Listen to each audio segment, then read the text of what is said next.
నా పేరు ధర్మలింగాచారి. 10 సంవత్సరాల నుంచి నేను బ్యాక్ పెయిన్తో ఎంతగానో బాధపడుతున్నాను.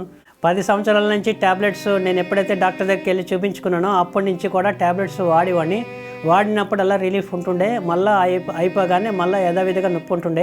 నిజాం కాలేజ్ గ్రౌండ్లో మీటింగ్ పెట్టినప్పుడు బ్రదర్ ద్వారా నాకు స్వస్థత జరుగుతుంది అనేసి నేను ఒక విశ్వాసంతో నేను ఆఫీస్ నుంచి వస్తూ ఆ నిజాం కాలేజ్ గ్రౌండ్లోకి వెళ్ళి ఆ బ్రదర్ మీటింగ్ లాస్ట్ వరకు నేను పాల్గొన్నాను.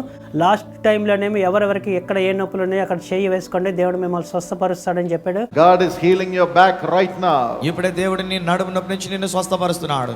Jesus Christ your Lord is laying his nail pierced hands upon you and healing you. ప్రభువైన యేసు క్రీస్తు వారు తన గాయపరచబడిన హస్తము నీ మీద నుంచి నిన్ను స్వస్థపరుస్తున్నారు. నేనేం చేశానంటే నేను కూడా నాకు ఎక్కడ బ్యాక్ పెయిన్ నొప్పి ఉన్నప్పుడు బ్యాక్ పెయిన్ మీద చేసుకున్నప్పుడు కూడా నేను ఏకీభవించినప్పుడు దేవుడు నాకు అద్భుతంగా స్వస్థత దయచేశాడు.